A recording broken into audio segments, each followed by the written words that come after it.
Are you guys ready? So I'll start with the first one. I think the question is pre-workout safe before working out? I'm assuming they mean a drink. And so, I look at ingredients. I'm not a fan of, even though caffeine can obviously boost the energy a little bit, it also stresses out the heart a little bit more. So I don't do pre-workout drinks. I do intermittent fasting. So I try to work out actually on a fairly empty stomach, and I seem to have more energy. But thoughts on that? And I use liquid ketones. Oh yeah, exogenous ketones.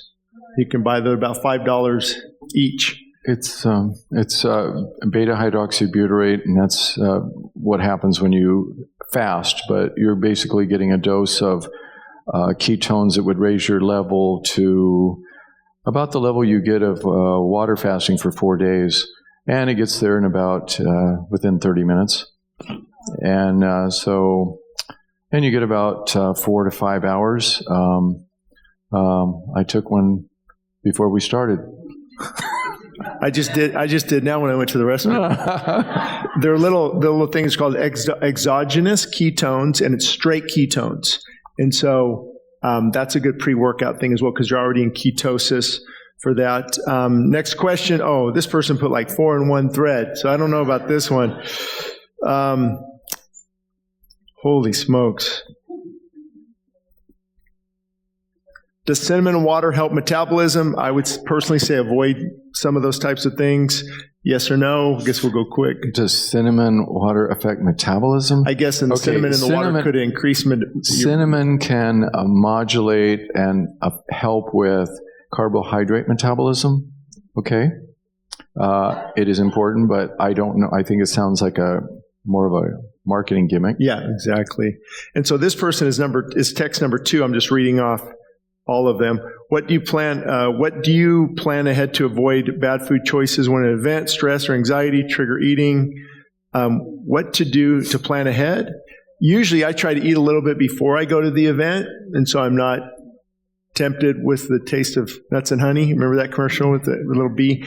So I try to eat a little bit beforehand, or believe it or not, the power of the made-up mind. I mean, I'm like, you know what? I'm going to continue on this fast. I'm not going to eat this.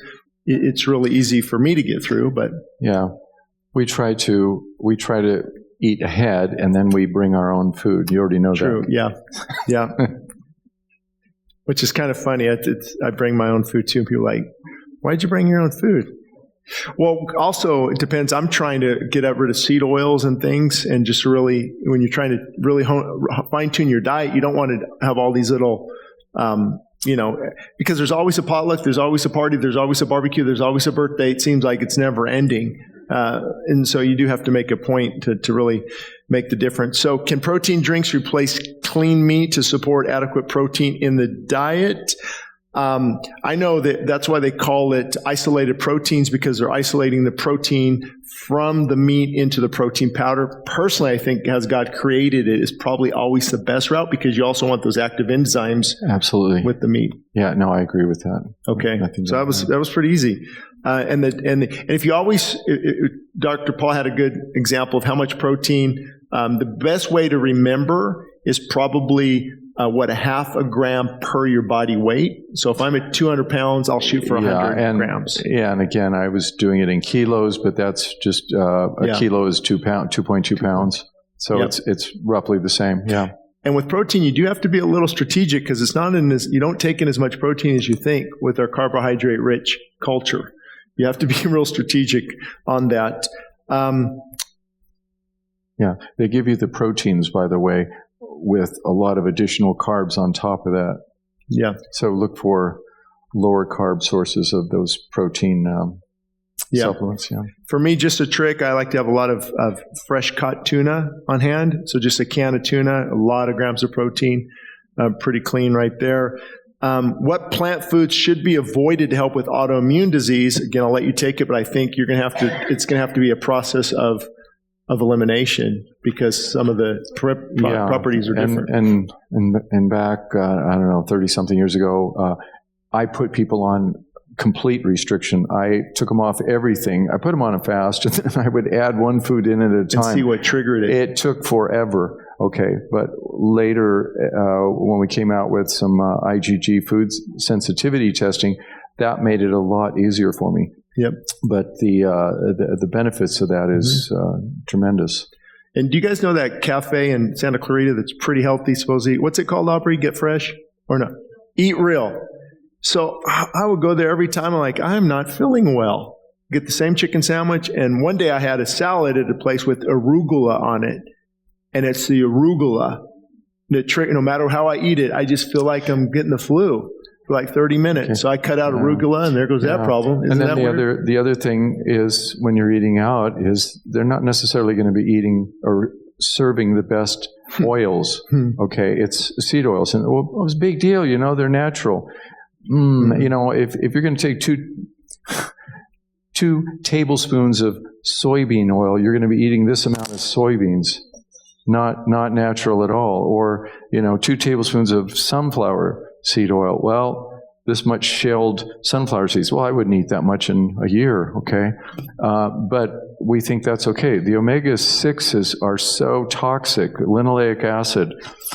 Now, linoleic acid is essential fat. Okay, we need it, but we have so much. Moderation. We've gone from 5% or less in this country as far as our consumption of seed oils. Now we're all but 5%. Okay, we're almost all seed oils. So seed oils, why are they bad? Just real in a quick nutshell. They cause insulin resistance. They come in the back door. They get burned in the mitochondria. They produce all these free radicals. They damage your mitochondria, and that is behind, as I mentioned at the beginning, almost every disease I treat. And so people think, well, I'm not even eating carbs. How could that happen? If I eat some of those foods, I will feel lousy. It ruins my day. Okay, and yet everything was supposedly healthy, and it was from some vegan organic place. Yeah, and I was just telling him about our experience. We went, the Odyssey restaurant, and me and Morgan went on a date there a month ago. I'm like, I'm going to eat healthy and feel good, and I felt terrible.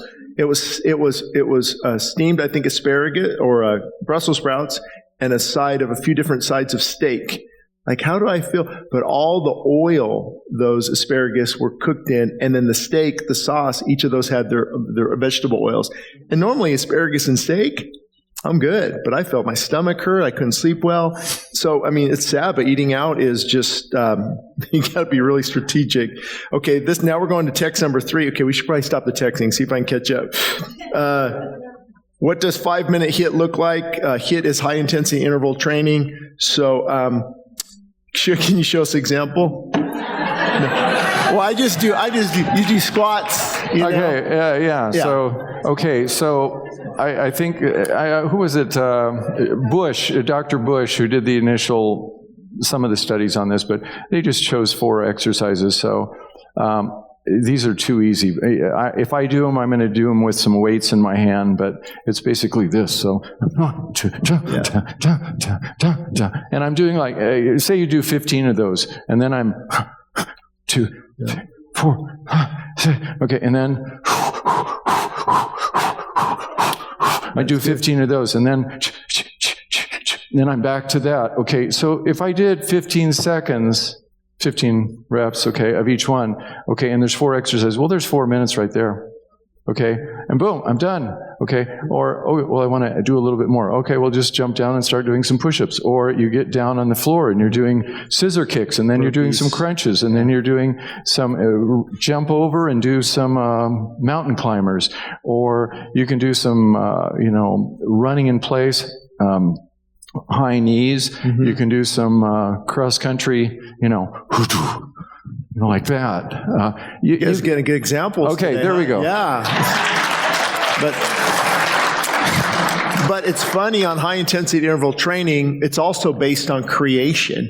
We are created, because I remember back in construction, I grab a heavy jackhammer, 150-pound jackhammer, pick it up, put some pipe above. We're created to do these things, and we don't do them now. So that's why we have to incorporate them into our life, because we're not just it's counterproductive. So that was text number 3. This is text number 4. Same question, but I think we already answered that. That's his 5-minute hit. Text number 5, Alfred Gochez. Did I pronounce that right? Okay, C. Morgan for the long sleeve brand new t-shirt, Faith t-shirt. Well, maybe I should have said your name, but this is a good question. How do you feel about smartphone usage and health? My thought is we need to severely limit it even more, beginning with me, but unfortunately, it's, Yeah, it's hard to avoid. There's a lot of research that's been done on EMFs.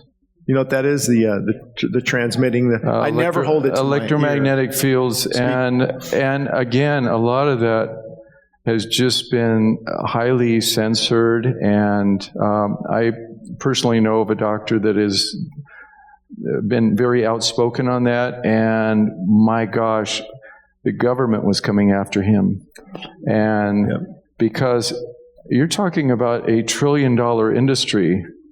Okay, this is the entire globe, and they're wanting to ramp up, 5G. Well, let's go even beyond that. It does affect people, and by the time all this comes out, I'm sorry, another generation has passed, and it does damage. It does affect your mitochondria. I actually stopped when I would get heat. My face would get hot, so I don't even have the phone. And I stopped the watch because I would get my hand. Is that even the Apple Watch? It's like it's hot. I don't like it. So yeah, we don't know the ramifications. I would avoid as much as possible, for sure. Text number 6. Help me keep track of these, Morgan. Number 6 is rheumatoid arthritis reversible. When I study that, depends on how far you're in. It's like some cancer is reversible, but if you're at the end stages, it's a very complex issue. There's multiple factors. You can't just simplify it. But I have had patients that have gone into remission, and they've been actually even doing intermittent fasting. Oh, for sure. And they would tell me, "Oh my gosh, I was." I was getting my injections every week, and I was having pain coming on pretty strong near the next injection. But anyway, it was a couple, and they were doing it together, kind of, we'll do this, and commit ourselves to doing like a 4-day water fast. But after they did that, I don't know, several times, not consecutive, but they did that, he said, I am going, not 1 week, I'm going a month, and I'm not even needing my injection now. So he completely went off of that, but it had to do with, again, not just the intermittent fasting, but I changed his diet, optimized that, the microbiome, and I took him off all of these things that we're adding. So there's no written guarantee. But nothing ventured, nothing gained, okay? No one had ever tried that. Mm-hmm. No one had ever suggested. I had another rheumatoid arthritic. She came in and she said, "Oh, doctor," she says, "I'm in my second 7-day water fast." And I go, "What?" And she says, "Oh, you told me that you did that years ago with some patients." I go, "Yeah, but I didn't tell you to do it." She says, "Well, I wanted to do it." And she says, "And I felt so good. It was the first time I'd felt this way in years. And so I wanted to do it again just to get that feeling." She goes, "Because all my pain, my inflammation went down. It was great." And then the next time I saw her, months later, she goes, "Oh, I'm in my third 7-day water fast." And I thought, whoa, I'm not encouraged. You create a monster. Yeah. I said, well, take it easy, But she also had diabetes, so it actually helped control that. Her A1C was coming way down. Her weight was in control. She was feeling a lot better. It's funny. I was just going to say, the best I've ever felt is 5-6 days into a water fast. Like if I could stay there. But you can't because you have to keep eating. So, but just so you know, localized inflammation is important. It's our body repairing. But chronic inflammation is often due to an immune response. Our body's trying to fight something. And that's with food and lifestyle play a huge role in that. Right, and I was talking about that at the very beginning with that wheel. Yep. And chronic inflammation was one of those things that just tears your body down and causes it to age. Mm-hmm. But if you can block those things, and if you can stop them, Okay, and the fasting is one of those things that actually turns that off. I was just about to, tell about that, but those switches, those epigenetic switches, it turns off inflammatory genes. Okay, and you get, NLRP3 inflammasome, big word. Okay, well, that's involved with a lot of chronic inflammatory process, including cancer cells, but it flips that off. And it actually flips off oncogenes, cancer-causing genes. It flips on tumor suppressor genes. Wow, the list goes on and on. Yeah, just to break down what he said earlier, to simplify the importance of epigenetics, your genetics load the gun, but your lifestyle pulls the trigger. Absolutely. So genetics, sure, you can be predispositioned to cancer because your mom was in a certain way, the gene, but that doesn't mean that gene's going to be expressed. It can be actually muted. And then also at the beginning, when he said everything happens in the mitochondria, that's the cell, that's the little part in the cell, looks like a capsule. And it produces ATP, adenosine triphosphate energy. And so everything's affected at that cellular level. And fasting, autophagy, cleans everything at the cellular level. Absolutely. And so the mitochondria producing that ATP, that is why you are existing. That's why you're living. That's why you're breathing right now. Okay. And you produce massive amounts of ATP per second. So much ATP that you match your body weight within a matter of, minutes, if not less. Okay. So when you take in oxygen, where does it go? Well, it goes to my lungs. Then what? It goes to your bloodstream, into your cell. Then where? Mitochondria. Its function is to just accept an electron. That's it. And if that stops, that's what happens when you stop breathing. Oh, yeah. You stop breathing and you lose that electron passing on, and you're dead because you don't have ATP. But that's because you're producing so much. But that is what the mitochondria is about. So if you damage that mitochondria in any way, that cell becomes less functional. Mm-hmm. If you have a group of cells, that's a tissue, okay, and it becomes dysfunctional, and an organ becomes dysfunctional, and the next thing it's entire you. But that's going on in every cell in your body, these little mitochondria. Yep, true. I like Troy's question. I fasted and my heart started pounding on day 2. What might that be? A symptom of it's water fasting. My guess is electrolytes. Yeah, exactly. And you can do a simple electrolyte drink. I mean, I use liquid IV. I use the sugar-free variety, but you can use that, or just a glass of good water, lime or lemon wedge, and a little pinch of sea salt, stirred up, and you have a quick little electrolyte drink. And usually that's in the very beginning. Yeah. People don't realize how important electrolytes are. Actually, by the name, they're sending electronic signals to the heart. And so palpitations, tired, ice, it's like you're low in magnesium, potassium, sodium. So taking those electrolytes during fasting is definitely good. So that was number 7. Number 8, greatest way to get off hypertension medication. I'll leave this up to you. It depends, of course, what type of medication it is, and talking with your physician, usually weaning off, but also fasting, incorporated with diet and lifestyle changes and weight loss would be good. But what do you do?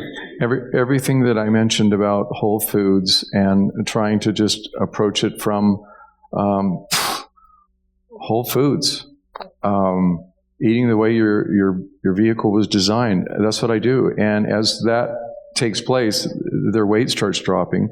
Even if your weight dropped down 10 or 15 pounds, it can make a difference in your blood pressure. So I've had patients that were out of control diabetic on medication. I put them on intermittent fasting, not all the time. They went off of all their hypertensive medication completely. That's another effect from intermittent fasting. And they also went off of all their diabetic medication. Their A1C actually came down to better than mine, and which is phenomenal. Yeah. And And they lost some weight, and they said, "Gosh, this is the easiest thing I've ever done." But they were off their diabetic med, they were off of their hypertensive med, and it was simple. Okay, great, have a good life. That was it. But talk to your physician too, because let's say you decide to fast. Fasting lowers blood pressure, and if you're also taking medication to lower blood pressure, that could be an interesting combination. You need to backpedal. Yeah. And when he mentioned hypertension, what were we just talking about? If it comes to me, I'll remember. Let's see, what was that, number 7? Number 8, if you're eating a high-protein or carnivore diet, how important is it to get grass-fed, free-range, wild-caught, etc.? I'm pretty sure you're going to say important for sure, but also, not that we don't have enough to worry about, but grass-fed, how about now grass-finished? Did you know you can have grass-fed, but it can be fed all kinds of junk 3 months before being butchered? So now it has to be grass-fed and grass-finished. I mean, just the loopholes in these things drive me crazy. Yeah, well, and is it grass-fed on GMO? Out there, what's growing? Or is it just, we're feeding it in the trough? Yeah. Okay, that's grass-fed. Okay, there's a little bit of difference there, too. But clean as possible. I mean. But you get... you get different changes in the meat. The reason is because they'll inject the steer with growth hormone and antibiotics and other things, and ultimately what you eat, what they are injected with, is going to be in the meat. And and then if they're eating GMO corn, genetically modified, the grain, then the modifications, we're ingesting that. If they're sprayed with glyphosate, which is Roundup, then we're ingesting that along with the growth hormones and the antibiotics. And so just clean meat when possible is hard, but it does get frustrating and confusing. Was that number 8? Number 9. Oh, well, that's pretty interesting. I haven't eaten carbs in years. Do you need to eat carbs to survive? I don't believe carbs are essential. I believe fat and protein are. Fat and protein are essential. Carbs are not. You can manufacture carbs from, the gluconeogenesis. Oh, but he eats vegetables, so that's it. Yeah, but those are carbs. Yeah. And again, I'm not anti-carb. I eat carbs, but it's the types of carbs, and trying to stay away from the processed carbs. We have nothing but, our diets are 70 to 80% carbs. Pretty low on the protein, and if we do eat the fats, they're basically the bad fats that we were talking about, mostly the seed oils. And so, for many of you don't know, rice, bread, pasta, cookies, crackers, right? Carbohydrates that are highly processed. I mean, if you can get some clean sourdough with 3 ingredients, I actually eat, believe it or not, sometimes French toast. 1 piece of Ezekiel bread, low sodium, and 3 organic eggs. Cook that French toast, put some jelly on it without any sugar in it. Yeah, and actually that's not necessarily processed. So if you're looking at Ezekiel bread, I mean, we have whole grain, we have cracked grain. Doesn't taste that great though. Huh? Doesn't taste too good. Yeah. Okay. Whole grain, cracked grain, split grain, sprouted grain. Ezekiel is a sprouted grain. Yeah. Okay, so it doesn't have any flour. Okay, what's the difference? If you take whole wheat or white bread over here, it goes into your bloodstream like this. In fact, faster than eating out of the sugar bowl. Okay, it will spike your glucose. Most people don't know that. Mm-hmm. But if you look even on the bag, I saw it recently on Ezekiel bread, looking at a package, I go, oh, they put the glycemic index right there. Mm-hmm. And it was 36. Well, you can double that.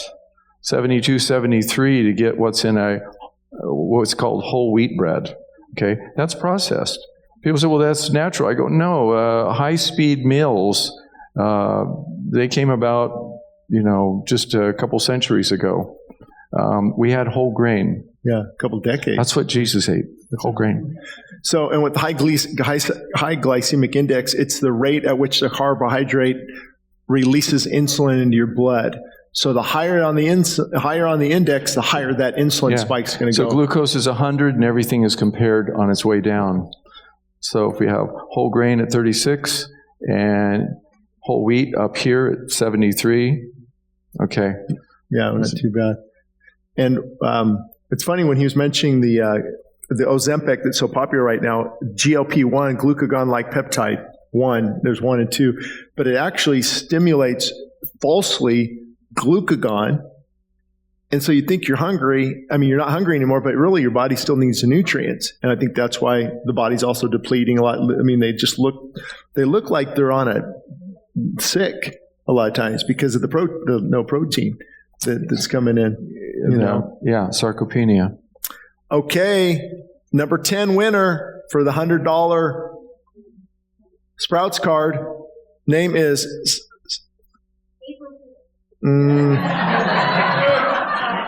But again, if you need one, we can get you one. I can get you a few. We're glad to help. Is it Celeste? Celeste? Oh, Celeste. Oh, she's back there. Celeste.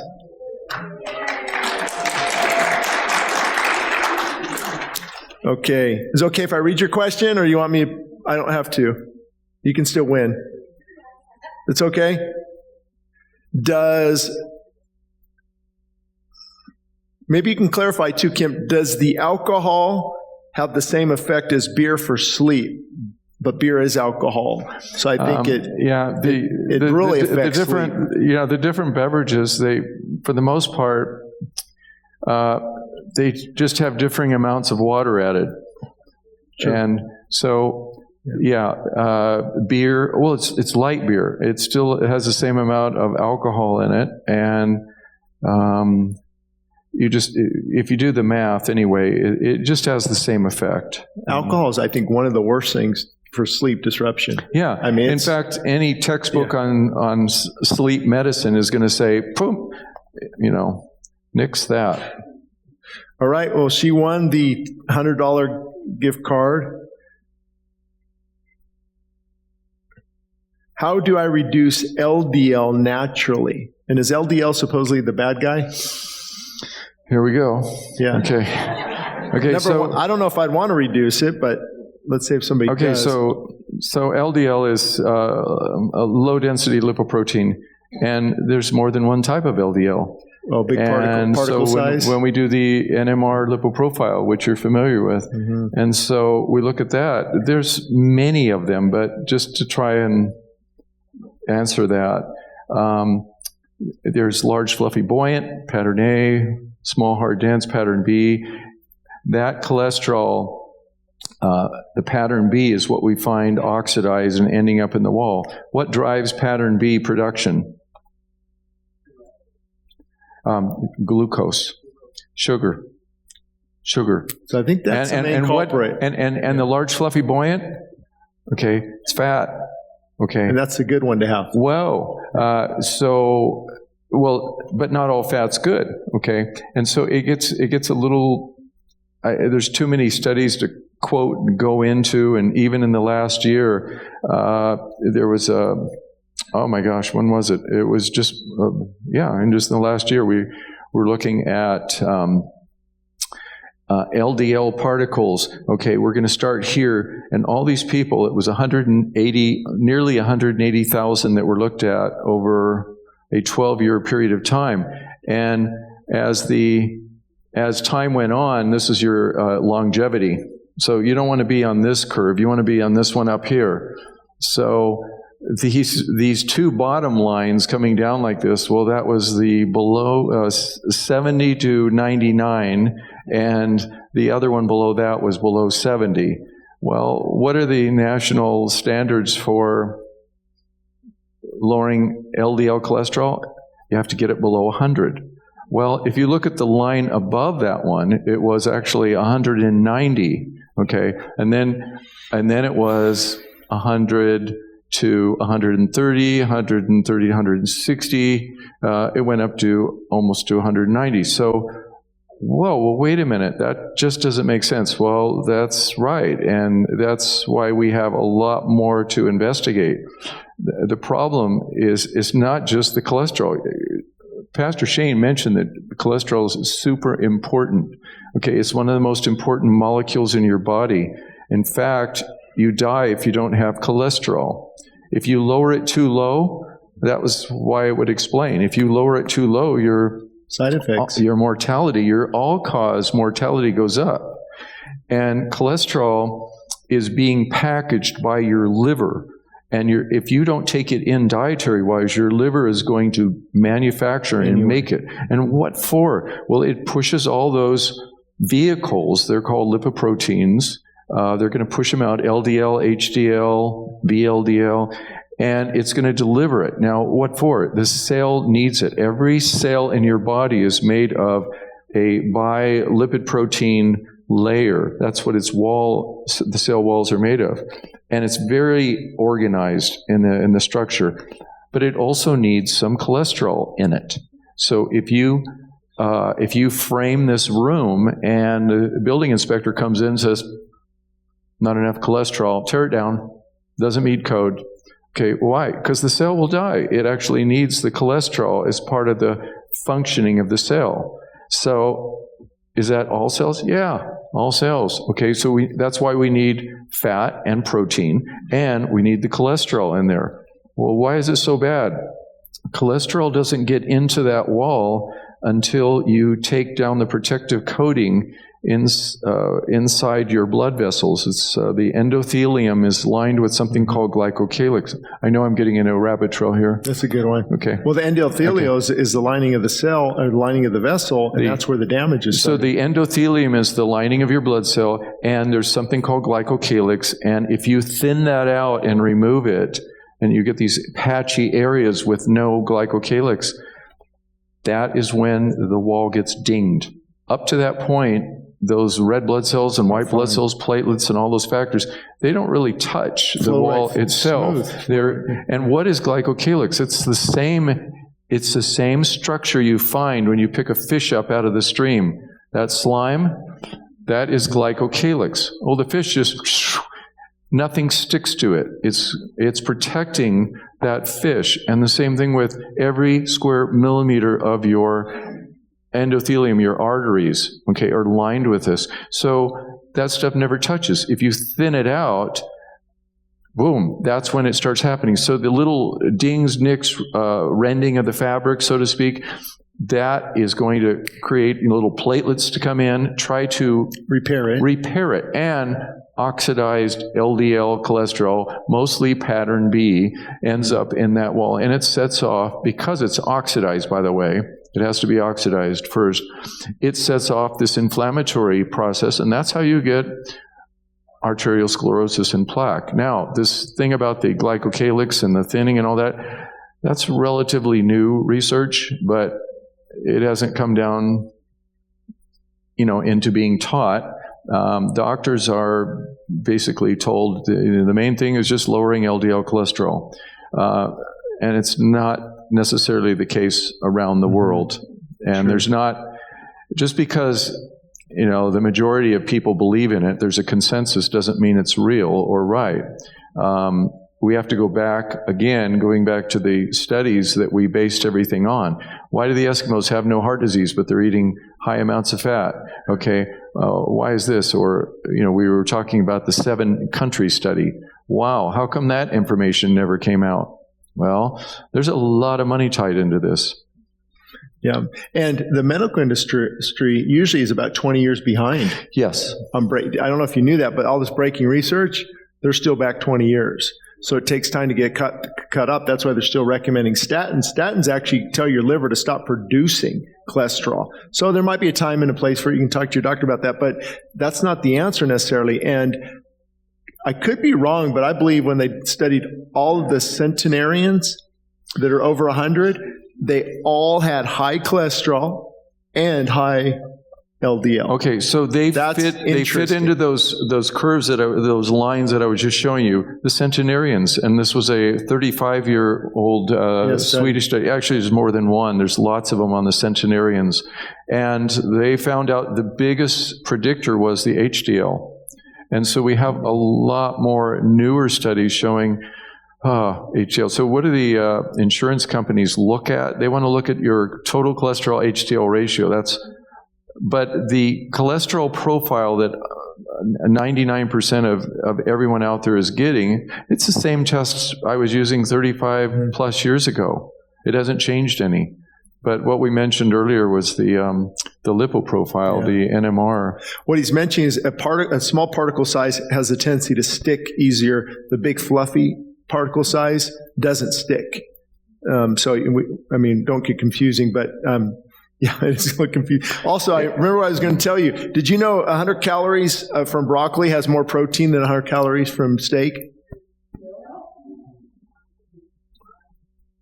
Yep. Test it. Look at. Now, obviously, a big steak's going to have more protein, but if you take 100 calories of steak, a little bit, 100 calories of broccoli, that broccoli is going to have more protein. So you can get it from the other things. It's a lot of broccoli, by the way. That is a lot of broccoli. 100 calories of broccoli is a lot of broccoli. Okay, this might, and again, we're going to get through these all, we'll have to go pretty quick, and you need to get your kids, and you can come back in if you would like. What do you suggest in a sleep habit? I have trouble sleeping throughout the night. I wake up every hour. So I'll let you take it, but what I found, what really helps is, like you talked about earlier, if you have any caffeine, have it in the morning because there's a half-life, and it still will mess up your sleep at night. At least 6 hours. At least 6 hours, nothing. I wouldn't even eat. If I was trying to get good sleep, I would stop eating hours before bedtime. And also, this before you go to bed is not a good idea. Yeah, you need at least 3 to 4 hours after your last meal. That's another thing where people are having trouble with losing weight. Oh, I'm just eating one meal a day.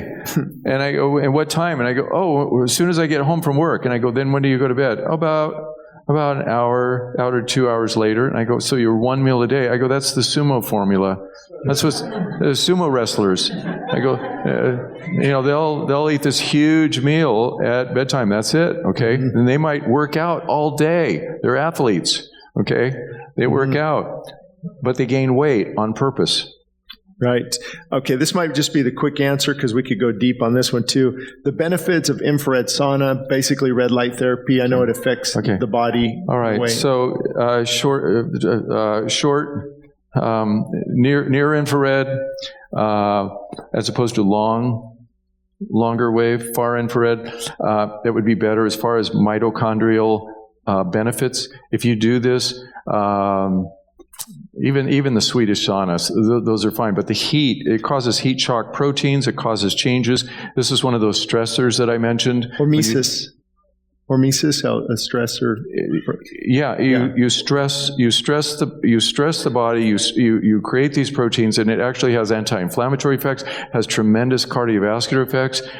Studies on reversing, improving heart failure patients.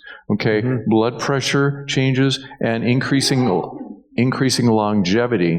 So this is really big as far as, do the saunas help and the near infrared and just get the full spectrum, okay? But it is actually beneficial. Yep, I agree.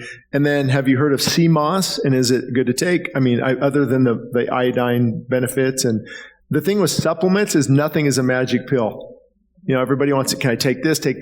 Get your diet and activity and all that in check, and then sure, have some seaweed if you want. Have a variety. Have a variety. But, I mean, sea moss is not, other than the standard properties of the greens and the chlorophyll and the iodine. Right. And so you want a little bit of everything. Yeah, so it can't hurt, but that's not going to be the answer in and of itself.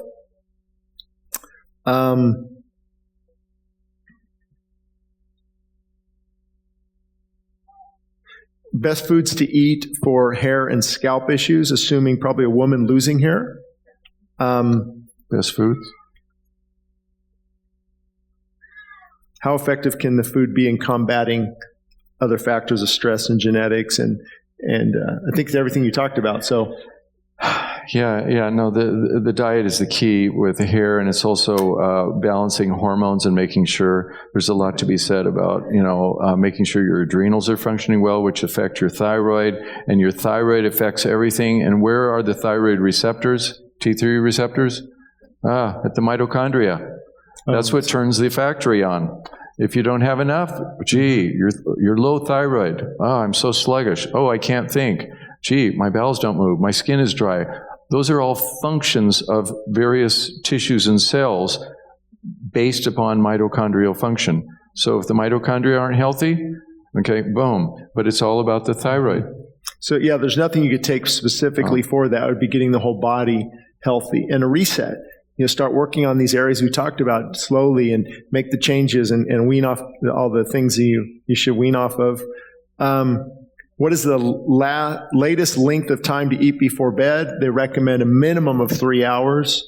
But I know people have went 6 hours, and the longer you go, actually, the better. Like if sometimes when I do a water fast, the deepest, best sleep in the world is when fasting. So probably because what happens, you eat, and then now the body's processing, assimilating, digesting, breaking down. You've got all this energy. The blood is flowing again, so it makes it really hard for the body to rest. One of your body's most energy-consuming process is digestion. And so you're like, your body is not resting while you're sleeping. No, it's repairing, right? Repairing, working, and resting. Yeah, and so you want that really dialed down by the time you get in, because your brain needs to restore itself, and it needs to clear itself out. Your brain, your cells have waste material. It's called poo anyway. It exits your body, but your brain has the same waste material, but it empties through the cerebral spinal fluid, the lymphatics. And so when is it going to do that? When you sleep. What happens if you don't sleep? Yeah, exactly. I think we touched base on this, but just to remind you, what do you recommend for a diabetic to eat to lower weight and lower blood sugar? This is one case where I would highly recommend the ketogenic diet. Because diabetes is a result of insulin spike, and you've been eating carbs so much and the body's now resistant. One of the most ridiculous things I've ever heard of is insulin's the problem because it's so much. Your body is resistant to it, so you're going to go to the doctor and they're going to give you more insulin. It makes no sense, but they have to because they're injecting. You got to have insulin. So the best thing to do, I would incorporate intermittent fasting, which is you only eat within maybe a 6-hour window, again, my opinion, and then you have all the healthy God-given, fish, lean meat. I would just eat vegetables and protein if I was trying to do something like this, maybe a little bit of fruit. But and basically, the whole food diet that I was mentioning, and I mentioned about the protein and the vegetables and slowing down gastric emptying, all of that is key. The intermittent fasting, I will put people on that. I say you don't have to be on it 7/7. You could do it 4 days a week, 5 days a week. I tell them to change it up, do different routines. Basically, I look at a lower carb, healthy carb, adequate protein type diet with healthy fats. It's kind of the Mediterranean, but I'm dialing down all of those high glucose carbs. Starches. And if you need to leave and you got a ticket, see Morgan in the back. She's got the shirts for you. Also, if this was your question, diabetic, if you want a lot more information, you grab one of Dr. Paul's books, or also watch a lot of Dr. Jason Fung's videos. I've actually have on Audible the complete guide on fasting, and it's like 8 hours, and it goes in deep of how it can reverse. Type 2 diabetes is actually, we're creating it by our lifestyle. It's not woke up someday and I have this disease. It's over time, and it can be reversed big time. Yeah. Any benefit of olive oil and avocado oil being a seed oil? Well, avocado's from the avocado. It is a type of seed oil. Yeah, and it's oleic acid. You have some of these others that have high oleic acid. But again, I think it's in the processing, right? Because if they say cold pressed olive oil, you're taking the olives and you're cold pressing it. Here's your oil. With the seed oils, you're running it through a chemical process. All this goop comes out. They convert it to this. Then they run it through this solvent system to get this oil left over. So I think it's in the processing. And what it does, it shoots the omega-6 ratio way off chart. Yeah, so you do want to get extra virgin cold pressed. Okay. People have been cutting their oil, and they've been cutting it with canola. I saw a label that said olive oil, and at the bottom, Okay, in fine print, it said guaranteed to contain at least 10% olive oil. It wasn't. It was canola oil. Okay, and this is by a big brand anyway. So they do that. But the studies on the polyphenols, when you process it, and it's not extra virgin, but they found that these polyphenols had incredible cardiovascular benefits and protection. Okay, in them. So, and that's why I don't personally call them seed oils. I call them processed oils. I try to avoid the processed oils that are not natural. They're actually not in their natural state. You don't have a canola seed or a safflower seed or a sunflower seed. You can watch videos on how they're produced. You'll get sick. It's amazing. Let's see. Oh boy. You could probably ask some of these too afterward to Dr. Paul, because regarding menopause, HRT or HRT, that's a whole, you have to look at their whole profile. HRT's hormone replacement therapy. So sometimes with menopause, estrogen, with men needing testosterone, and you probably have to look at the blood panel. What's their lifestyle? What are their symptoms? I never just look at hormones. Yeah, you'd have to look at again, I go back to the nutrition. And it's like guys with testosterone. They go, well, I just want testosterone. I go, that's not your problem. I had a guy that, he was hypertensive, diabetic, sleep apnea, and very obese. And after 1 year, I told him, I said, he says, man, I feel great. Okay, he's off all of his medications. Everything, his sleep apnea is gone. And he says, man, I feel like my 30-year-old son. He was 58 at the time. And I said, well, you should feel good because I tested your testosterone when I met you. And he goes, you did? And I go, yeah, it was like, you had a level of like 200. And what is it now? And I go, it's like 680. That's good. And okay, and again, that's actually above the average for when testosterone peaks in a young guy, 25, 26, something like that. Well, that's higher than the average, okay? So he felt good, and I thought, yeah, wow, that was amazing. But I never told him I tested him, but I always look at everything. But again, all I did was changed his diet. Yeah. Because once we just prescribe a hormone, we're not sure if that's going to work. Usually I don't talk about things like this, but it's a health seminar. I'm glad I met Pastor Paul, told you, Dr. Paul. Before I did, I shared with him that my local doctor, Abram knows I was not in a good spot, just what's going on. I'm tired and just gaining weight. And he put me on testosterone cypionate. And he gave me everything. I told him 2 needles so I can use one to load, because it dulls it, and then you put another one on for the sharp. And then because I'm used to inject, and for 3 weeks I was like, I need to stop. I'm moody, I'm angry, I can't sleep well, I feel 10 times worse. And then I met you, and you're like, well, we got to look a lot more than just your doctor just said start taking this. Just because. So when you start looking at the diet, the stress, taking time off, and you can get that level to rise. So I only did it for 3 weeks. Because he said, yeah, this is probably what you need. And my testosterone was 230, which was actually kind of low, but it was later in the day. I wasn't in a fasted state. You have to do it in the morning when it's at the highest peak. And you also have to look at what's free testosterone, not the total testosterone. You want to know how much testosterone is actually active. And so that added a whole new life. Yeah, so my point was, you don't just jump into try this, because I was not in a good spot. I don't want to come to church. I don't want to preach anymore. All from this little hormone, 100 milligrams of cypionate, 100 milligrams a week, and But I don't think it's wrong if it's working for some people. As I get older, I might need to look into that too. There are people where it's appropriate, and there's other things that I do to help with that, and even the exercise that will stir up and stimulate testosterone. We mentioned even the HIIT workouts. Well, that increases testosterone. Wow, Fasting does, right? Growth hormone? Yeah. There is some research on that as well. Okay. There is. Okay. I think if I got to that. Yeah. 2 more giveaways. The skill. That's actually the next person come up. Oh my goodness. Luis. Okay. I don't know if he'll want it. Maybe I should. Oh, one? Okay. Well, so I don't want to answer his questions. What to eat to treat a fever?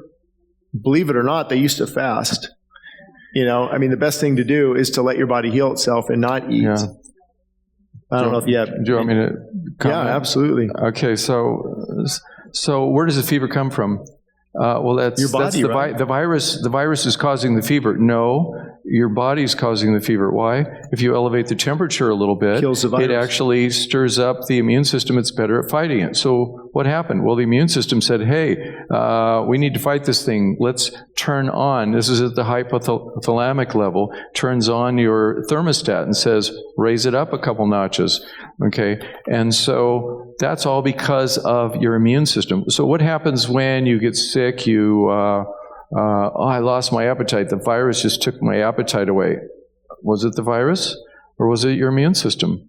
Okay. Well, why would the immune system do that? I got to keep my energy up. I need some Gatorade, or I need some kind of sugary drink, because you got to keep your energy there. And I go, no, that's the last thing you want, because the sugar weakens your immune system. Okay. Well, why would my immune system shut off my appetite? Because if you shut off your appetite, you stop eating carbs. Your body's going to go into ketosis. It's going to start burning fat, okay, for energy. And then at the end of the fat molecule, when you burn that thing, you have ketones. And the ketones, beta-hydroxybutyrate, it flips those genes. This is the epigenetics. And it starts flipping them. Well, one of them is called autophagy, okay? From this, the SIRT1 gets hit, and you end up having the cell cleaning up itself. So one of my patients from 2 decades ago during COVID, he sends me an article. It was a new study, SARS-CoV-2 and intermittent fasting, because he knew this was my area. And it says SARS-CoV-2 hates autophagy. We've known that for years, not with SARS-CoV-2, but we've known it, that when you have an infection, what's going on? COVID's inside.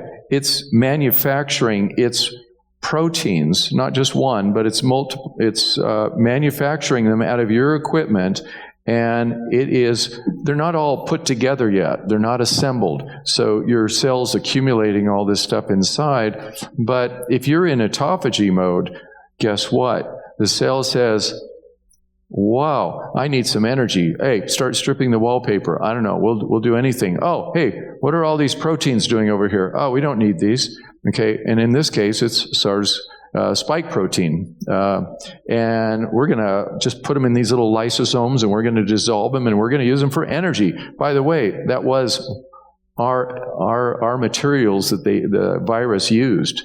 Okay, it's using your own little building blocks to manufacture viral particles. So the virus is saying, hey, you're hurting me, okay? I can't replicate. And so that's the one thing you want to do is, okay, starve. It's not starve a cold, feed a fever. It's basically starve them out, okay? Your body has plenty of energy, and you can go for days. All you need is to keep up on your fluid, your electrolytes. Sorry. Oh, no, that's good. I mean, did you catch that? The bottom line is, for a fever, is you don't feed it. Because now your body has to digest and assimilate and process this energy you just took in, and it takes away from fighting the disease. Absolutely. And also, this might ruffle some feathers, but you might not want to always run to that Tylenol to cure anything to take away the fever. There are exceptions, right? We had a 2-year-old. I'm not going to let her cry. But there are times if you let let it run its course versus trying to. A little bit is okay. A lot, that's very uncomfortable. It's not necessary. Yeah, exactly. Is there a good alternative to ketone IQ, which is the exogenous ketones that you can drink like this? As of now, I don't know of any. There are alternatives, but you're asking me if there's good alternatives? For most people, I wouldn't get caught up onto that. They're $5 for something like this. It's going to get expensive if you take 2 a day. You can put your body in ketosis. We just use it if we're like on the run and we can't eat or something. And the reason I use it mostly is if I'm reading, studying, doing research, or giving talks like this, I want my brain to be sharp. I want to be alert. Well, it focuses the brain. I was sharing this with a patient about fasting, and she said, "Oh, doctor, you can stop right now. I'm embarrassed. I already know this." And I go, "You know about fasting?" "Oh, yeah. I think I put it in my book. It was, I was doing my oral dissertation at Oxford in the UK, and I go, PhD dissertation, really? And she goes, "Oh, yeah, so I put myself into a water fast."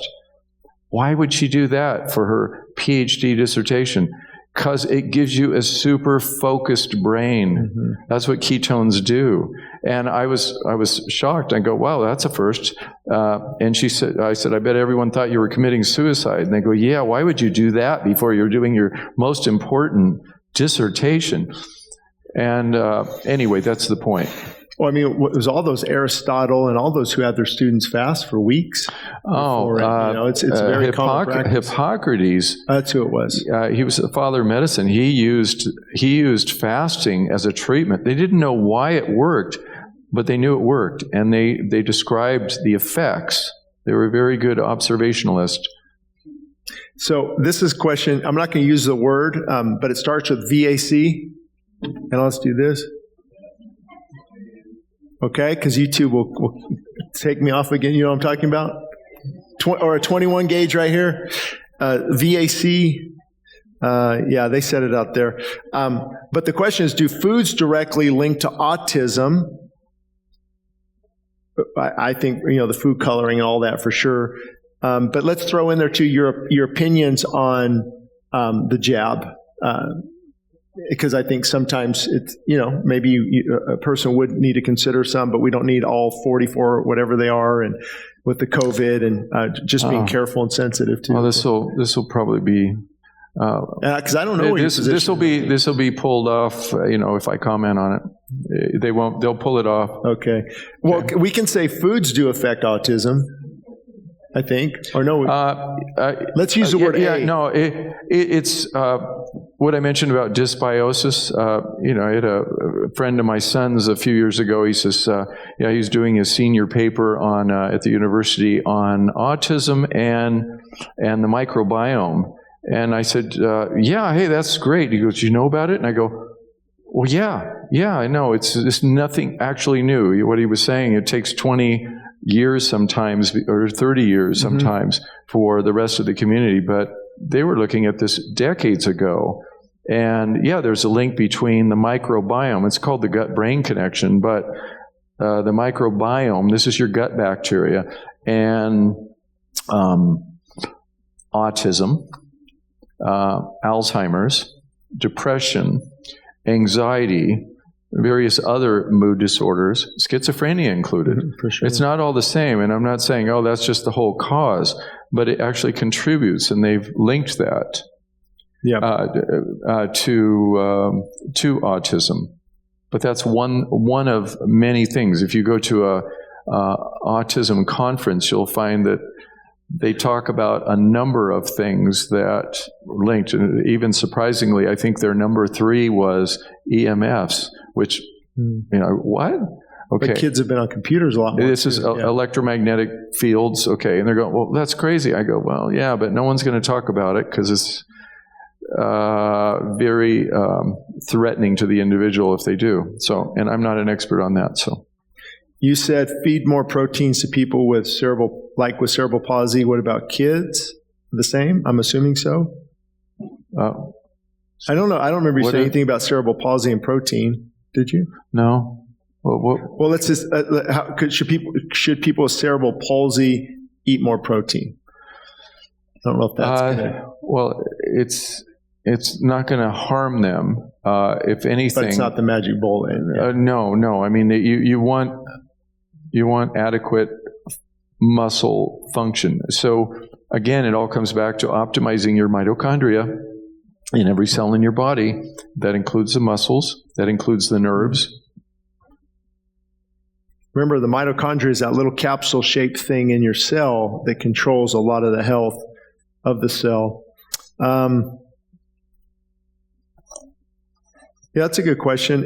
For supplements, what would you recommend? The basic, like vitamins. I mean, if I'm thinking, of course, vitamin K, vitamin D, Is it D3, Well, B complex? Okay, if I had one vitamin that, if I had nothing else and I was just going to pick one vitamin,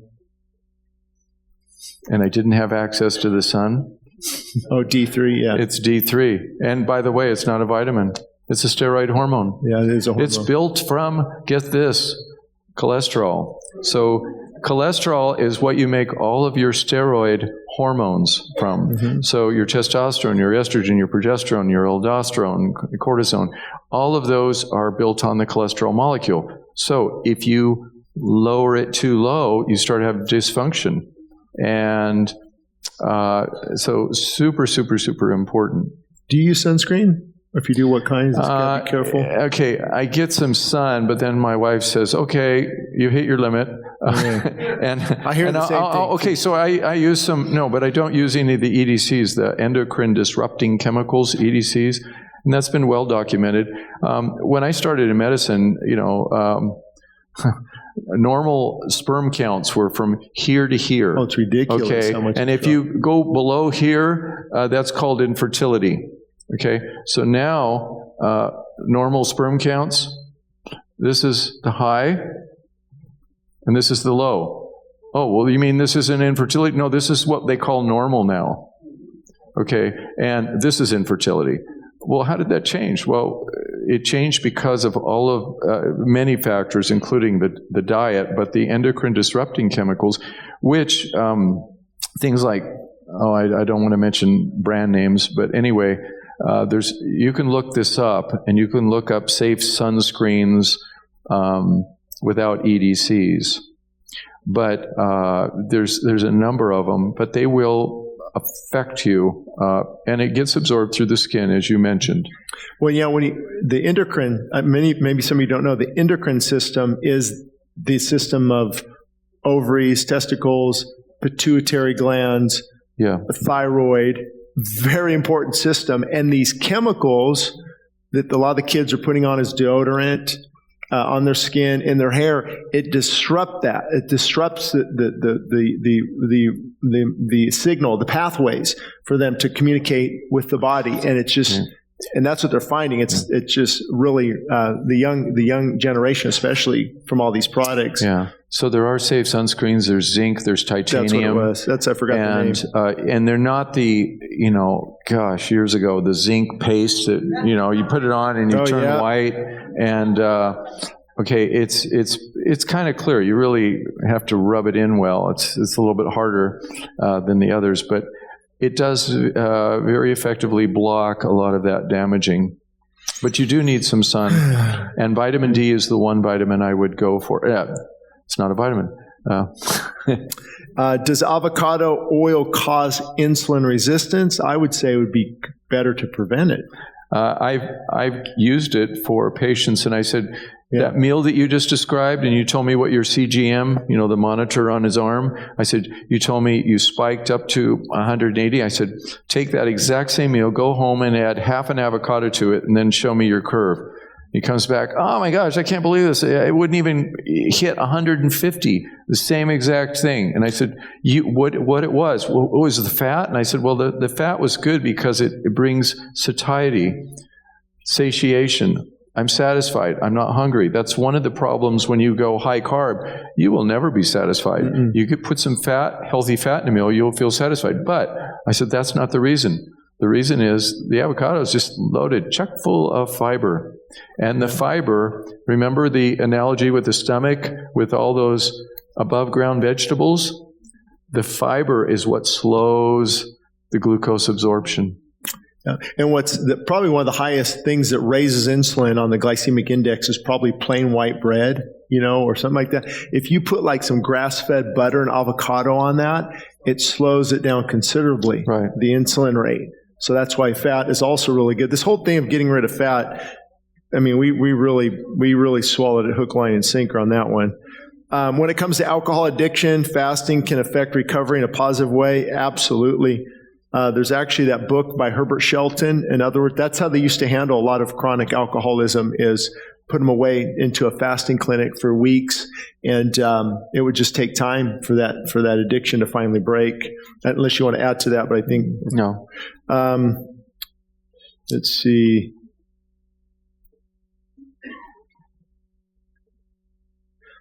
I would grab Dr. Paul's book. My books are free too. How would you go into water fasting if you've never done it? And how would you lean back into eating? We break down all that because you want to be careful about refeeding syndrome. If you're on a 7-8 day water fast and you start eating normally again, your potassium, your sodium, all the levels, your electrolytes are off, your microgut biome is you can get really sick. I got real sick. Like I was in bed for a day hurting. Right. But the best way is to just, in the past, you could just go for it. But now we're so addicted to things, you might want to wean off caffeine, sugar, processed foods, and then jump into a water fast. Try one day, try 24 hours. I've known people, the longest water fast ever in recorded history is about 352 days or so, 380 days. Man in Scotland, the doctor's supervision, they had him on multi-minerals, vitamins. He went from like 400 pounds to 180, only gained back 10 of those pounds at 195, maintained 195. Because the body, you're not starving, the body's still eating. It's eating your stored energy. And so, but I would recommend walking into it slowly. And his book's good for, showing you how long. Even try 2 day, 3 day. Just see how the body's feeling. I tell people don't jump into the deep end right away. Just do it gradually and a little bit at a time. Try it out. Try extending your fasting window a couple hours, and then a little bit more and a little bit more, but you don't have to do it every day all the time. And then what's the best way to slow down or start to prevent? We might have already answered this on dementia, but I hate to keep saying this, but fasting is probably one of the best ways to begin. But you do have to go deep. You have to take it to the Lord. The longer you go fasting, the deeper the healing's going to be. However, you have to balance to health. That's why doctor supervision is good. I mean, if your heart's racing and you can't sleep well and you're causing more damage, maybe you've got some liver issues or kidney, remember, those are going to be taxed because your body's removing all the toxins. So it is a balancing act. But is there any other thing you know of for reversing or slowing down dementia other than extended fasting? If we're talking about diet, of course. Yeah, if we're talking about Alzheimer's dementia specifically, but all types of dementia are going to respond to optimizing mitochondrial function. Even you have Parkinsonian dementia. Well, guess what? Parkinsonism is also linked with mitochondrial dysfunction. Okay, and so if you wanted to look up or get a book on Alzheimer's and what we've been finding out, it's not. It's not fully accepted yet, but there's a neurologist out of L.A., Dale Bredesen, Dr. Dale Bredesen, who wrote a book, The End of Alzheimer's, and it's very good. And some of the things that they did and found in actually reversing some of this, and it has to do with insulin. Well, the ketosis. Ketosis, yeah. Type 3 diabetes is what they're calling it. Yeah. And so reversing this, it was pretty amazing. In fact, he has some material in there about that MRI volumetric measuring of the hippocampi, and that's impossible. You can't reverse Alzheimer's. Well, he had independent radiologists review the ones before and after, and he had to have them read blind because when they didn't do it blindly, they were fudging it, and they're saying, well, we made a mistake. It must be this way. And because they say it's just impossible. You can't have increased hippocampal growth. So I'm just saying that is a good resource if you want to look that up. And when I dove into this a while back pretty deep, but when they'd actually scan the brain, I don't know how many people are aware, and correct me if I'm wrong, with Alzheimer's and things like dementia, there's sheaves on the nerves of the brain that begin, for lack of a better word, the toxins begin to bind to them or cloud them or build up. They break through the blood-brain barrier and they begin to latch onto the brain, so it's not as efficient as it once was. So by autophagy and fasting, it can begin to, what fasting does, it needs food, it needs fuel. And the way you're designed, God designed you, it's not going to go eat your heart muscle and your liver and your kidney and even your muscle. It goes and looks for these proteins that aren't being used, or these things on the brain, or the different areas that it can begin breaking down for fuel. Exactly. Okay, good. Yeah. Dale Bredesen, Bredesen, I think. Order it for me too, Virginia. The end of Alzheimer's. The end of Alzheimer's. But and remember, there's a lot of good research out there, but and I want to be careful what I say, because there is an agency out there, big, farms, that, I mean, I remember studying, is it Latrell that comes from, Latrell that comes from it's a little bit of cyanide apricot from the apricot seed. And there's tons of research behind. That's actually what Paul Newman was doing for his cancer. And he didn't die from that. He died from the surgery. He was actually getting better. And there's case study. It's this little bit of niacin or cyanide in the apricot seed, and the way it can go and begin to consume the cancer cells. But they don't want any of this, because you're getting away from the standard protocol of chemotherapy and radiation, which kills you anyway. And they're not looking at natural, I hope I didn't open the can of worms on that one. Yeah. But, we could even talk about methylene blue and the mitochondria health and that. But anyway, I like this question. How do you get rid of chronic inflammation? What diet is best for that Linda? In other words, and I know her struggle, that's so confusing, but really, from your perspective, what diet is best? Because even meat can be inflammatory in some cases. So all the diets that we talked about, the things, all of those factors that we were talking about were decreasing inflammation in your body, and it's going with a healthy diet. But there are particular factors. It depends on the individual. And keep in mind that inflammation is not just one pathway. There are dozens and dozens of inflammatory pathways that are involved with genes. And it's not just, well, I took an anti-inflammatory, I took ibuprofen, so that should take care of it. I go, oh my gosh. If you've got, several hundred different pathways, and you've got this one little COX enzyme that's inhibited, that's not it. So getting back to what's the optimal diet? Anti-inflammatory diet would be mostly a whole food diet, and using the extra added tool of intermittent fasting can turn off a lot of these inflammatory pathways. And that's what's crazy, is the little beta-hydroxybutyrate, that's one of the ketones that's produced. It flips those gene switches off. And that's why I mentioned that the rheumatoid arthritis, and I have some with lupus and other autoimmune diseases, that is pure inflammation that they have. But they felt great. Wow. Hippocrates is one of the first ones to notice that, and he documented that they put these people on, and they described what their joints looked like, how they presented, morning stiffness, symmetrical swelling. Anyway, the profile was that of rheumatoid arthritis, and he says, we put these people on a water fast, and boom, everything goes down. They didn't know why, they just knew that it did, okay? And it wasn't until this last, I should say 50 years that we've actually come into this. And even in the last 20 years, a lot of the research on ketones, because when I started this in the 80s, we didn't have this information. We didn't know about this. But we were finding out that all this happened. And I was noticing it on patients before any of this. They just go, all my swelling, all my joints, everything is good. The disease was reversing, but I wasn't treating them specifically at the time for that particular disease or inflammation.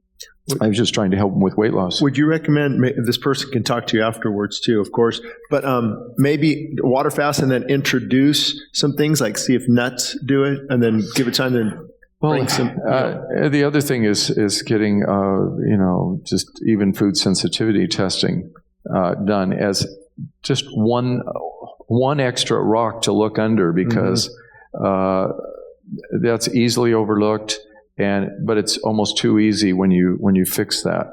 Yeah. Okay, so I know who this person is. Definitely talk to Dr. Paul afterwards. Thomas kids, you guys are being so good. Be a good example for mine. Good job. And we're going to go quick to get through these, so maybe just a quick answer. And if you want further, let us know. Let Dr. Paul know. What foods would you suggest to bring down high blood pressure? I think we talked about that. Whole God-given foods, and fasting and losing weight. Yep, okay. How often should one fast if proper nutrition is already in place, aside from spiritual reasons? So if you're just doing it for physical reasons, like health and longevity, and I know there's different opinions, like Dr. Walter Longo here at USC, he recommends like a 5-day fast every couple months. I don't know if there's an exact number. Yeah, and we don't have any real super studies and data on that, but I tell my patients, look, hey, what's it going to hurt to do a 3-day water fast once a month? Yep. I go, well, that's a long time. And I go, I did it when I was 19. I did it for like 4 days. It wasn't a dare. It was a challenge. We were actually reading, the book, you have it, I think, on God's Chosen Fast. Oh, Arthur Wallace. Yeah. Arthur Wallace, God's Chosen Fast. I was doing a Bible study. I brought this book in, and everyone read it, and so we said, okay, who's willing to do this? Well, there were only 4 of us that were willing to do it, and we met 4 days later at a little breakfast place, and we were shocked at. None of us had any appetite at that point. It disappeared after the 2nd day. 3rd day was fine. 4th day, wow, here we are eating. I guess we have to. I don't feel like I need it, but we're supposed to recharge our batteries. Well, when I left, I felt like I just drained them. I felt like a slug. My head was foggy, and it's probably all the carbs in the breakfast. Yeah, had no idea, but it's not that hard to do. Yeah, in my opinion, it would be as much as necessary. But you don't want to fast, once and then blow it for a couple months. It's a fasted lifestyle. A.W. Tozer said, I fast just enough to let my stomach know who the boss is.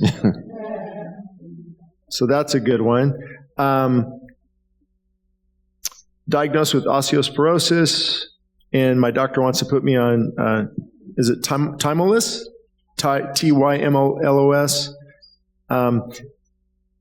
So I would talk to Dr. Paul after this about, her question is how to regain the bone density without being on meds. And maybe just your quick answer. I know, can we actually take enough calcium in, or is that a myth? No, that's just one of many factors. Yeah. There's other nutrients that you can take and optimize, and you want to make sure your vitamin D is optimal. And I'm going to recommend a level between 50 and 100. Optimal would be 60 to 80. But you to optimize the calcium absorption, and then you have other minerals that are also going to play a role in bone. But again, it depends on whether the person was hormonal, menopausal. Various things like that. What is their exercise? What did they do before? So there's a lot of things to work on. Yeah, absolutely. And you have to take it to the Lord and pray, because He'll show you stuff. I remember He would show me some things. People would go, don't do that. You're going to lose too much muscle. Well, I don't think God's concerned about muscle, right? If He's wanting you to do something. But have you heard of polycosanol to treat high cholesterol? I think we kind of discussed how important actually cholesterol is, and high cholesterol is kind of more of a myth. Yeah. So the mantra was just use anything you can to just decrease cholesterol. As I mentioned, if you don't take in cholesterol, your body manufactures it. Well, how does it know how much to make? Depending what your need is. What your need is, and so you're taking in fast carbs. But as I mentioned, carbs drive LDL cholesterol, just like fat does, but it's the type. And getting back to the glycocalyx thing, if you spike your glucose, that spiking of the glucose, that's meaning the glucose is going into your bloodstream so fast, that actually thins out your glycocalyx. And as you spike that glucose, you're spiking insulin. If you're spiking insulin all the time, that means that insulin is pushing all that extra glucose that you can't possibly burn in the next 2 hours. It's pushing it all inside the cell. So year after year, it begins to wear down so the lining. You're pushing all the glucose inside the cell. The cell's going, enough. I can't burn this. So I'm going to shove you guys out, and insulin's going to convert you into triglycerides. Well, where does that go? Well, triglycerides are fats, and it goes into your fat cells or into your liver. So we have an epidemic of fatty liver disease from eating junk food, fast food. And so these people are doing this all the time. So what does the cell do? I'm kind of paraphrasing science here, but anyway, the cell shuts down. The insulin receptors don't work anymore the way they did. It's harder. It's almost like the cell saying, I don't like all this glucose coming inside. Please shut the door, make it harder. Mm-hmm. So it's building a barricade. And the next thing, you have more and more insulin being released by your pancreas because it has to get the glucose that you're spiking all the time out of the bloodstream. So what ends up happening is with all that glucose inside, you're damaging your mitochondria. And mitochondrial dysfunction is what is behind insulin resistance, not to confuse you.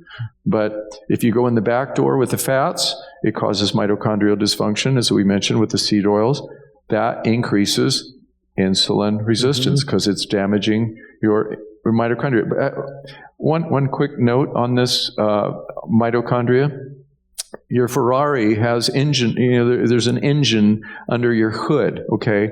And you take in these hydrocarbons and you're mixing it with air and a little spark and all this energy is released and you're going down. Well, the same thing happens. That's what a mitochondria is. Mm-hmm. You're taking hydrocarbons, fats, okay? Well, carbohydrates, sugars, but you're releasing that carbon-carbon energy and you're combining it with an oxygen molecule. Remember, the oxygen goes in there and it accepts an electron. That's your spark. Bink. And the next thing you know it, ATP, and that is why you're putting down the road. You have energy. The same thing. So you have trillions of these little mitochondria factories, and that's what's behind your life and existence. Perfect. 3 more and we're out of here. Cindy won my wife has something we bought. Maybe Dana will want it for bench pressing and lifting for shoulders. I don't remember the exact name on it. Oh yeah, I've heard of this. What are your thoughts on oxalates in vegetables? I see those guys, vegetables are trying to kill you. The reason I say that is there's small things in vegetables, phytochemicals, that are God-given to keep away little tiny insects. And those same chemicals in our body act as hormesis, and our response to that is a lot different. It's in a positive light. So these guys, I don't buy into any of that. It's all about balance. And then you have people that say everything is about lectins. Look, if I pin these guys to the wall, can you eliminate all lectins out of your diet? Nope. No, that's not possible. I go, yeah, but you make it sound like that's the whole goal is eliminate all lectins. I go, you can't do that. Everything is about balance. So oxalates in vegetables, you can bring it up to him, Ray, if you want. Oxalates in vegetables, again, back to Genesis, when we have the Word of God, God said, I gave you all these vegetables with oxalates. Now, the oxalates might have came after the fall to keep the insects. Who knows? That's complicated. But bottom line is, it sounds like you're oxalates at a very, I don't know, I've eaten. Oxalates, it's oxalic acid. Anyway, it's natural. It's one of many, okay? But you can get an imbalance of that. Yeah, for sure, yeah. Too much broccoli. I don't have that problem, though. Hold on, let me get through these.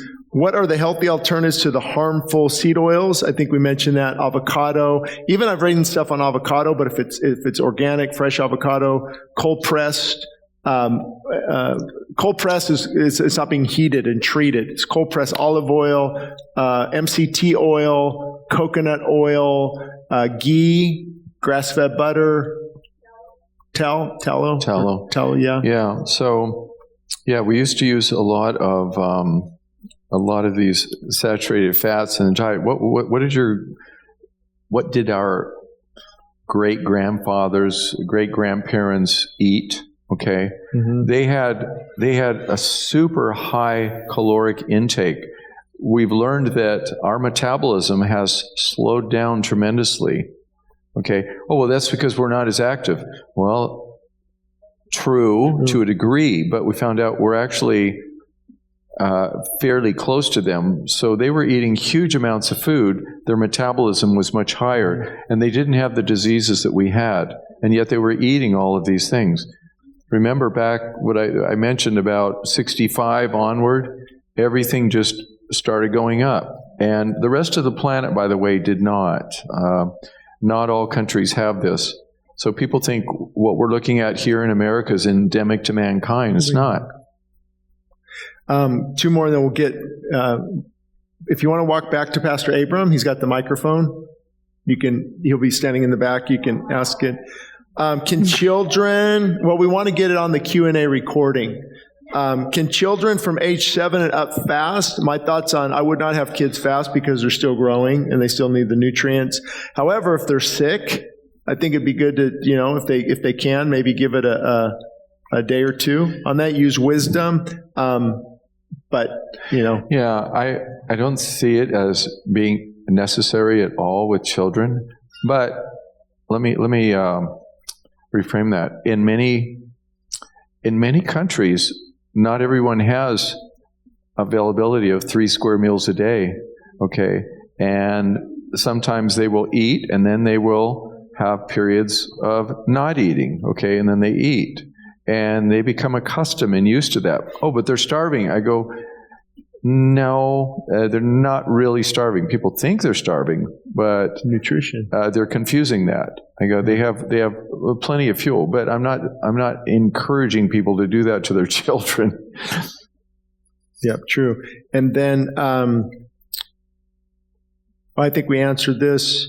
Can you reverse non-alcoholic cirrhosis? A lot of studies show you can, depending on how advanced it is really the key with any type of disease. Is there enough type of fasting and nutrition that can ward off? Even in fasting, your liver can reproduce a lot of the cells. Except that with cirrhosis, you have replacement of the normal hepatocytes with scar tissue, and that's hard to reverse. Cirrhosis means scar, and think of cirrus clouds. That's the same root word. Anyway, streaky.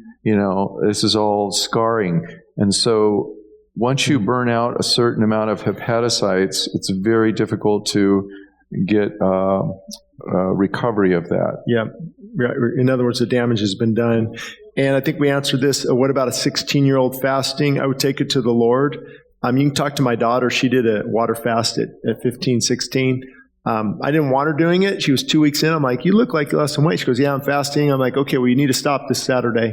And she goes, well, Dad, I think God wants me to go longer. I'm like, I don't know about that. But I monitored her. I could tell her energy, I could tell her elevated heart rate, palpitations, sleep. I kind of knew what to look for. She just was doing fantastic. I mean, it was fantastic. But talk to her. I pray about it, use wisdom. And my thought is any teenager still growing, I would try to avoid it. Yeah, I like this one, Virginia. I was thinking that too. Did she leave? She might have left. What's your idea of a little bit of dairy? So for me, I would say I would have some goat milk, maybe mixed with some protein powder, and maybe a little bit of butter later in the day. Or a little bit of little bit of cheese. Okay. Or feta cheese. Okay. And so not every meal, right? Yeah. And again, that's back to the whole Mediterranean idea. And the yogurt, cultured, milk products, kefir, but you can get cultured all sorts of other cultured coconut milk or almond milk. And we're worried about raw milk, but no problem with Skittles, right? I mean, so I would be careful, but raw milk is, I mean, that's how we were designed, and that's how it's produced for thousands of years. The pasteurization process came about when somebody got sick, and some of the cows were diseased. It's not anytime they do things like that, the idea is not obviously bad. I mean, they're trying to help people, but you basically, you know more than me, you kill all the good enzymes in the pasteurization process. You're basically drinking sugar water. However, I still have whole organic milk that's pasteurized if I don't have anything else, maybe a little. But it's impossible. It's really hard to get raw milk right now anyway, and unless you go directly to some people. But for the average person, it's not real challenging. Yeah. It's real challenging. Leave it at that. Yeah, leave it at that, because we might get kicked off YouTube again. All right, let's go for your question real quick. All right. Thank you guys for your time and your knowledge today. I know I appreciate it. Question is, with vegetables, the pesticides, I'm really confused. Above ground, below ground, the soil. It confuses me. I never know whether I should be eating all these or not eating them. Are they sprayed right now? Don't get broccoli from Walmart. Blah, blah, blah. You just don't. How do you be healthy when the soil isn't healthy? That's very difficult. Yeah, I mean, I can go 1 minute and then you take the rest. Okay. Yeah, that's our big challenge. And of course, and again, what I'm talking about, not everybody can do, right? With the average person, like it'd be nice to have a farmer, we know, or a like down in Valencia, they have those, or even on Lancaster Boulevard sometimes, those farmers mart. But I go and ask them, they still use things. And so what she's talking about is once the glyphosate and fertilizers with chemicals get in the soil, it's really hard it's going to get into the plant.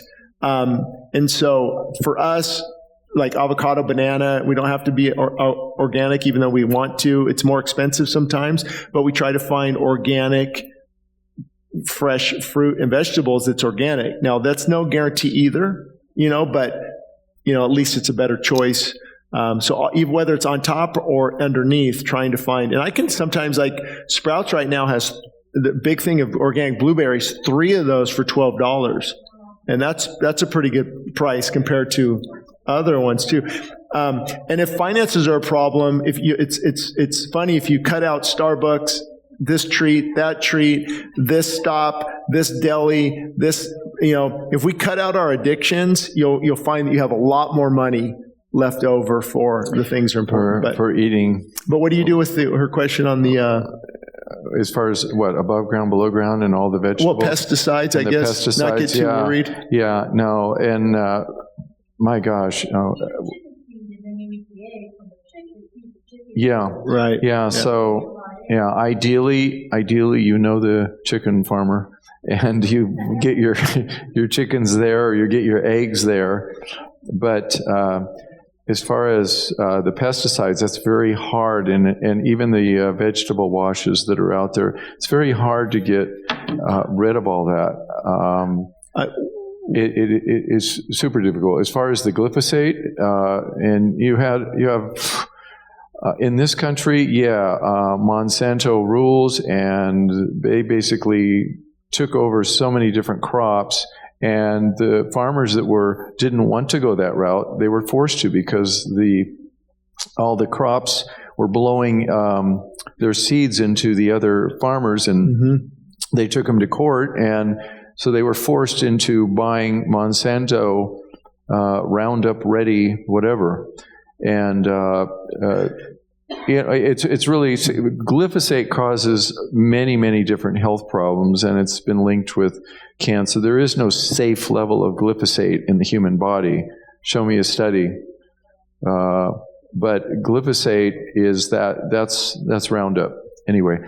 And Quaker Oats bought into Roundup Ready oats. They're 100% Roundup Ready, and their products have been tested, yes, and there's glyphosate. Oh, but it's just a little bit of glyphosate. Okay. No, it just breaks my heart. Living in New Zealand, they banned, they would not allow any GMO propagation there. And Roundup Ready means they've genetically modified the oats so that you can spray pesticides on the oats and it will not kill the oats because they've been genetically modified. So they are Roundup Ready. They're ready to receive the Roundup, and it won't kill them. It will kill all the weeds around them. And then we consume that. But we have to remember, too, what always helps me is trusting in God. God knows these chemicals. The human body's incredibly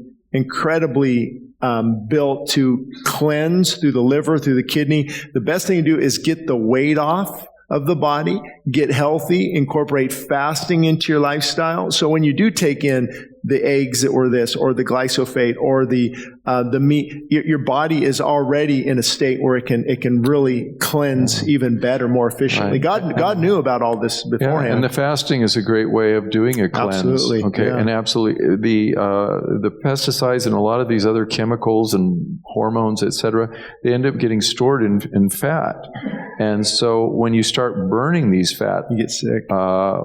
layers. Well, you might get sick when those things come out, but but you're flushing them out of your system. You're getting rid of them.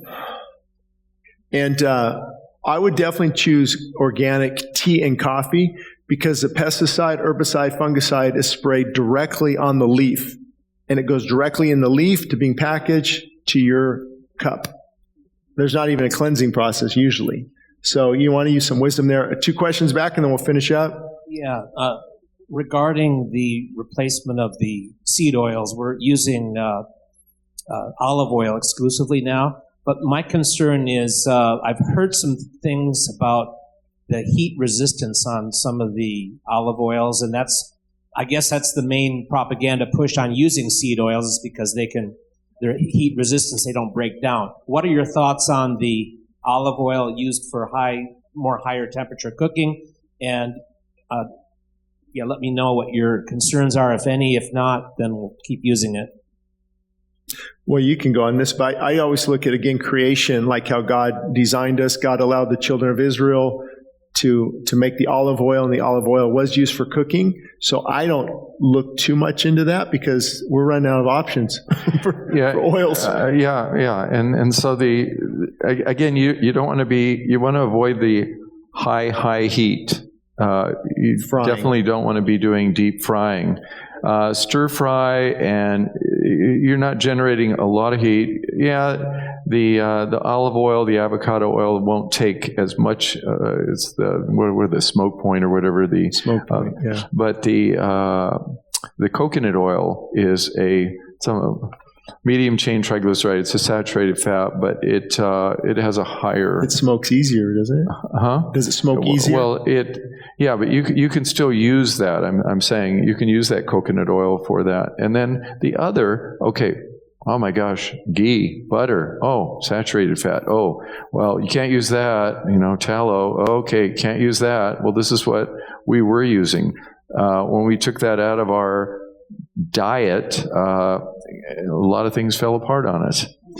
And so there are plenty of countries that use that still, and they don't have the health problems that we have because of that. Will that causes heart disease? Well, no, we'll say different. Yeah. Matthias, did that answer it? I guess basically keep the heat down and cook longer. Abram, any other questions? We good? Yes, one more question. Actually, Dr. Paul, we have a few that we'll probably talk to you afterwards, but I have a question from my wife. She said, what are your thoughts, Dr. Paul, on eating, or Pastor, on eating according to your blood type? Popular book 20 years ago. But I'll let him handle that one. I'm not. All right. Okay. So when I first came across that, I go, oh, really? Well, that's interesting. Let me look at. I know my blood type, so let me see what they say I should be eating or not eating. And I looked at that and I go, those are all my favorite foods. I really like those. I go, do they make me feel bad? No, I don't have any problems with energy. I have a clear head. I don't have any inflammation in my body that I'm aware of. And gee, and Lord, why would you do that? You didn't give me an owner's manual saying, the such and such chapter of the Bible saying, well, no. I don't believe in it. Okay, now some of the times they say, well, I eliminated this, but again, the reason something might make someone feel better isn't necessarily the reason it's touted. Okay, this person had a problem with whatever food, or this food, or that food. And so he goes around telling, this diet worked for me because it eliminated this food. Okay, because it was because of my blood type. It wasn't because of his blood type, it was just he had a problem with that particular food. And so, again, when you scrutinize it a little more and look at any kind of studies looking into it, there's no substance. So that's my response. So yeah, I guess don't eat. Doesn't matter if you eat right for your blood type. Yeah, I don't. Next question. What blood type was Jesus? Almost done. Yeah. One more. This is from Layla. Mike, we're almost done. If you want to let him know one more. Okay. What are your thoughts, Dr. and Pastor, on magnesium supplements for sleep? Magnesium is going to affect the body depending on how it's, like if it's magnesium citrate, it's going to more work as a laxative. If it's a different type of magnesium, so the form of magnesium is going to affect the body differently. But beyond that, I'll let you take it. All right, so there's magnesium citrate, magnesium sulfate, magnesium chloride, magnesium oxide, magnesium threonate, glycinate, bisglycinate. There's all these forms. Okay, I like glycinate or bisglycinate. It's actually the same molecule. It has a high bioavailability as far as absorption, and it doesn't cause the GI problems. If someone is having problems with their bowels, I'm going, maybe we'll use a little bit of the citrate or the sulfate. Magnesium oxide, what's that? Milk of magnesia. Okay. Oh, what is it? Oh, it's a laxative. Okay, yes, exactly. But most of the population tends to be a little bit magnesium deficient, although it's kind of hard to prove that. But studies have shown that, we really don't take in enough magnesium. But I do use magnesium for many things. I might use it for migraine prophylaxis and trying to decrease the frequency of migraines. I might use it for lowering blood pressure to a degree. It has an element on that. It actually has antiarrhythmic effects on the heart. I used it for that. It has muscle relaxation properties, and I've used it tremendously for that. It also helps with sleep. So many times they'll put magnesium into L-theanine, a sleep aid.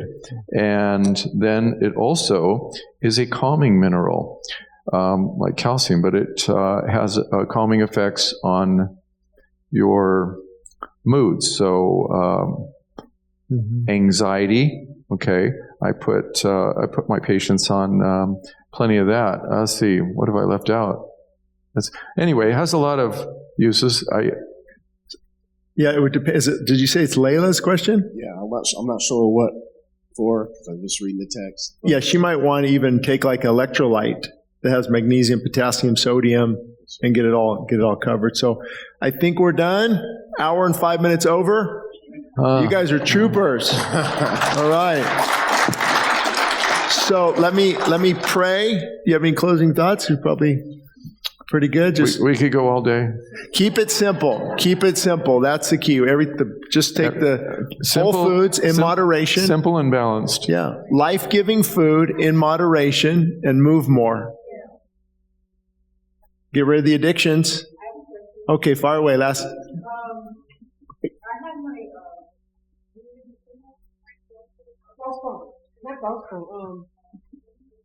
my gallbladder. Gallbladder removed. Okay. What's a good diet to do for that? And I also have diverticulitis. Okay. The seeds are bad, right? Is it because that's what they say? I'll let you tackle this one. You're asking if the seeds are bad for we're not supposed to eat seeds. Walnuts and almonds. Well, yes and no. Back, 30, 40 years ago, I was telling everyone, you can't eat these seeds, you can't eat these seeds, and if you eat this, okay. Well, I have had some patients over the years that every time they ate peanuts or something, they'd get a flare-up in their diverticulosis, they'd get a case of diverticulitis. But we learned that it's not necessarily needed to put everyone on a seed restriction. They don't all have that. But if they do, and they can tie it in, yeah, I had this and I had sesame seeds, okay. But it doesn't always happen. And so I learned years back, okay, I'm not going to restrict someone's diet on that, okay? And your other question was the gallbladder, and well, your gallbladder is to store, the bile acids. Anyway, it's and those are mostly, what are they made of? Cholesterol. Okay, another important use of cholesterol in the body, but that's what gallstones are made of, is cholesterol. Mm-hmm. But when you take that out, what's that for? The bile acids are to emulsify fat. You can't absorb fat without having enough of those bile acids or salts. Anyway, once you emulsify it, you can absorb. So does that mean I don't have any? No, it's a storage pouch for extra. So not only when you eat something, and cholecystokinin, it's a hormone, it's released, and it causes your liver to contract and just kind of squeeze down the bile. And at the same time, the gallbladder contracts. So, but the gallbladder in your case was dysfunctional, and so it was taken out. Might have had stones or blockage there. Anyway, taking that out doesn't mean you don't have any bile. It just means you don't have enough. So you try to limit the amount of fat you take in at one time. Otherwise, you're going to have it's going to be coming out the other end, not absorbed.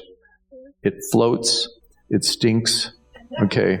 And so, yeah, people have that problem, but you learn to adapt. So you can't have too much fat. True. Yeah. At one time.